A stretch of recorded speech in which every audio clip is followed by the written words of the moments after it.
Assalamualaikum warahmatullahi wabarakatuh. Selamat pagi, selamat siang, dan selamat sore teman-teman. Saya Anisatul Adawiyah bersama rekan saya Belawati akan menyampaikan materi tentang gangguan pemusatan perhatian dan hiperaktif yang biasa kita kenal ADHD. Masalah perilaku pada anak seringkali menjadi keluhan bagi orang tua.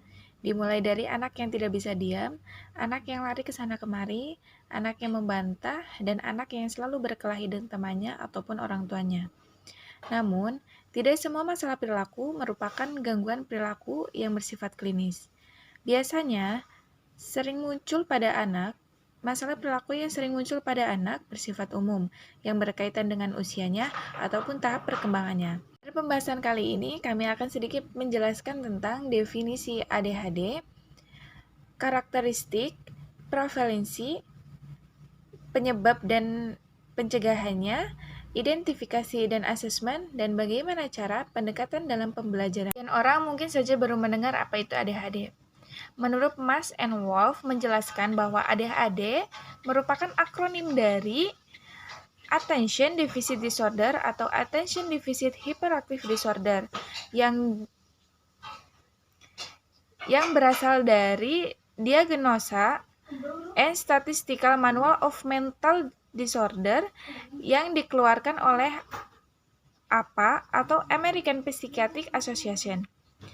Istilah ADHD ini biasa digunakan secara internasional untuk menyebutkan gangguan pemusatan perhatian dan perilaku motorik yang berlebihan atau biasa kita kenal hiperaktif.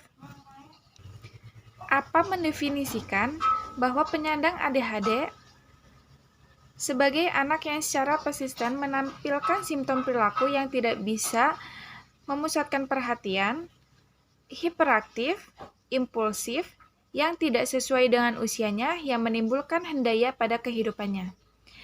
Nah, dari penjelasan tadi bisa dapat disimpulkan bahwa ADHD adalah gangguan pemusatan perhatian, hiperaktif, dan impulsif yang terjadi tidak sesuai pada usianya yang menyebabkan mereka terganggu secara emosi, motorik kasar, dan keterlambatan dalam berbahasa. Karakteristik ADHD.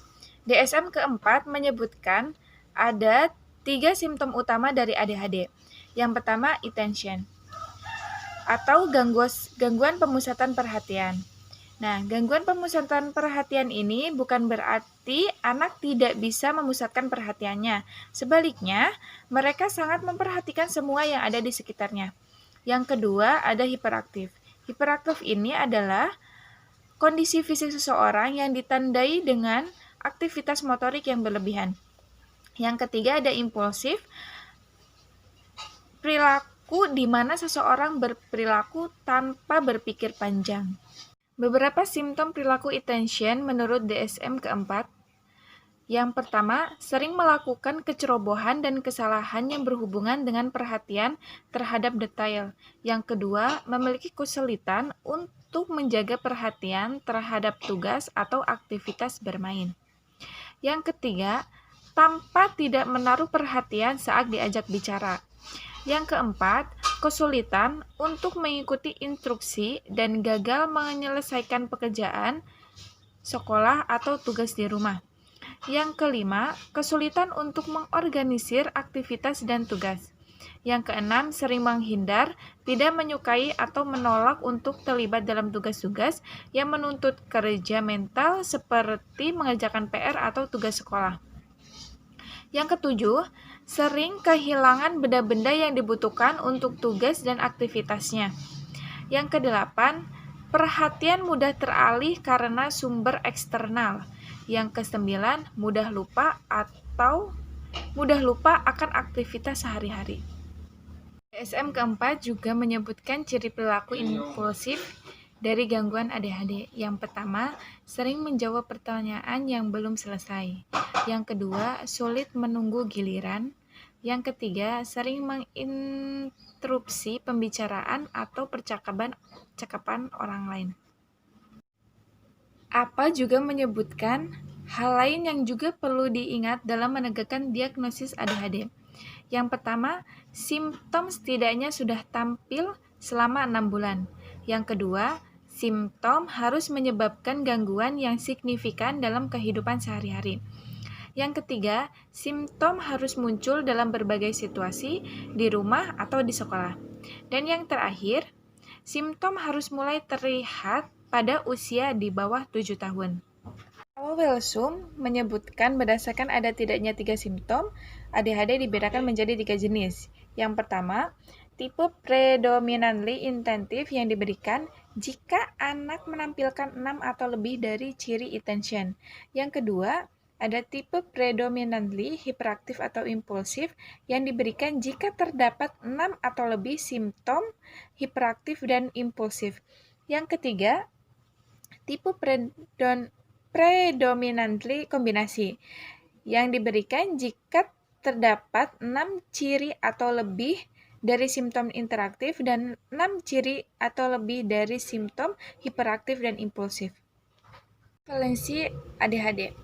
Buckley dalam Friend tahun 2005 mengatakan bahwa prevalensi ADHD itu tidak jelas.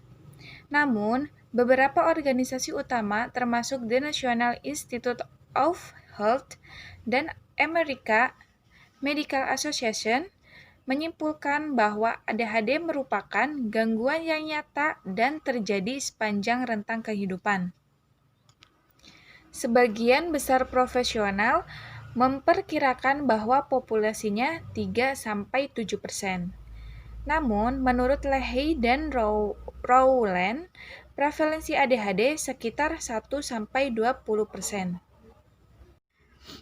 Penyebab ADHD dikarenakan ADHD melibatkan interaksi antara faktor biologis dan faktor lingkungan. Dari faktor biologis, penelitian menunjukkan 50% anak penyandang ADHD memiliki orang tua yang memiliki gangguan ADHD. Faktor neurologis didapatkan bahwa anak dengan ADHD memiliki ketidakseimbangan neurotransmitter atau penghantar sinyal saraf pada 3 area otak mereka. Area otak itu adalah lobus frontal yang berfungsi mengatur tingkah laku seseorang, ganglia basal dan cerebellum yang berperan dalam mengatur koordinasi dan pengendalian gerakan motorik. Dari faktor penelitian terdapat bahwa terdapat hubungan antara konsumsi rokok dan alkohol selama kehamilan dengan gangguan ADHD. Untuk mencegah ADHD, hal yang harus dilakukan adalah menghindari faktor-faktor resikonya. Bisa melakukan pemeriksaan ke dokter secara rutin saat hamil, serta mengonsumsi makanan-makanan bernutrisi tinggi.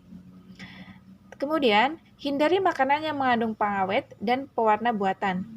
Jangan lupa berolahraga secara teratur dan rajin mengonsumsi air putih. Diagnosa gejala ADHD sangat beragam. Tidak ada jenis tes yang pasti untuk mengetahui bahwa anak mengalami ADHD ataupun tidak. Gejala ADHD bergantung pada umur, situasi, dan lingkungan anak. Dapat dikatakan ADHD merupakan suatu gangguan yang kompleks yang berhubungan dengan kelainan aspek kognitif, psikomotorik, dan afektif. Dan perlu diketahui bahwa kemunculan gejala ADHD dimulai dari umur kanak-kanak yang bersifat menahun.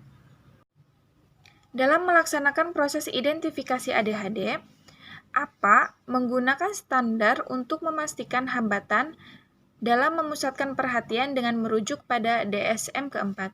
Yang pertama, fokus atau perhatian lemah. Yang kedua, hiperaktivitas, impulsivitas. Yang ketiga, beberapa gejala kurang fokus yang muncul sebelum anak berusia 7 tahun. Yang keempat, terdapat hambatan ketika berada di 2 keadaan ataupun lebih. Yang kelima, terdapat hambatan secara klinis, signifikan pada fungsi sosial, akademik, ataupun pekerjaan. Yang keenam, gejala-gejala tidak terjadi selama berlakunya skizofrenia atau gangguan psikotik yang lain. Proses dalam melakukan identifikasi bisa kalian lihat di sini di belakang ada tabel. Yang pertama, perspektif orang tua. yaitu bisa dilakukan dengan interview terkait ciri-ciri depresi orang tua, riwayat perkembangan, lembar cek perilaku anak, alat pengumpul data, pernyataan situasi rumah, survei penyesuaian pernikahan memakai instrumen temuan log Wallace. Yang kedua ada perspektif anak. Yang pertama interview, tes IQ, kajian kondisi sekolah, observasi interaksi antara orang tua dengan anak. Yang terakhir ada perspektif sekolah. FGD dengan wali murid, pengamatan ruang kelas, lembar penilaian guru, rating scale perilaku. Selanjutnya, untuk memperoleh informasi asesmen dapat dilakukan melalui wawancara, observasi, pengukuran informal, dan tes baku formal. Pendekatan dalam pembelajaran. Pendekatan perilaku merupakan satu tes luas intervensi tertentu yang memiliki tujuan bersama memodifikasi lingkungan fisik dan sosial untuk mengubah atau mengubah perilaku. 2.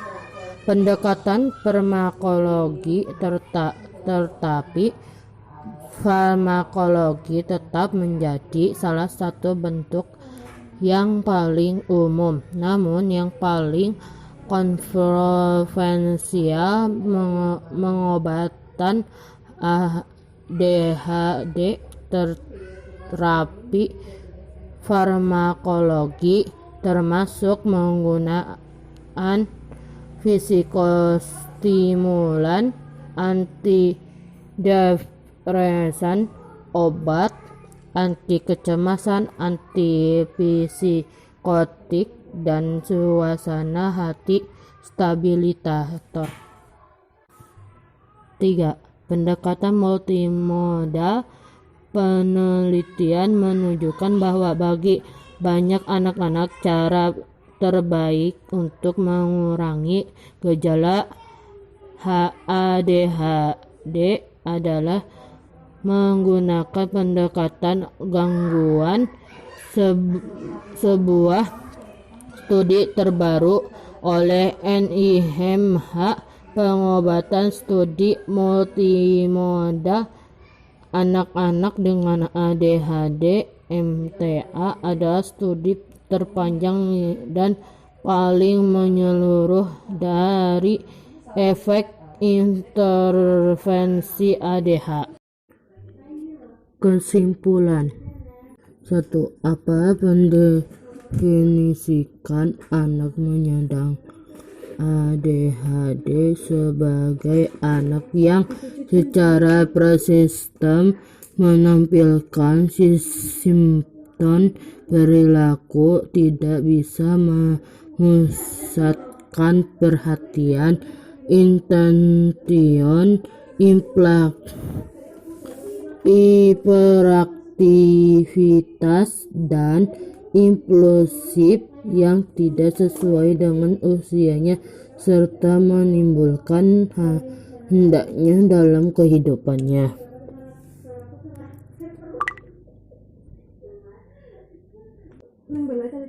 2. Karakteristik ADHD. Ada 3 simptom utama, yaitu intention, gangguan pemusatan perhatian, impulsif, dan hiperaktif. 3. Prevalensi ADHD tidak jelas. Sebagian besar profesional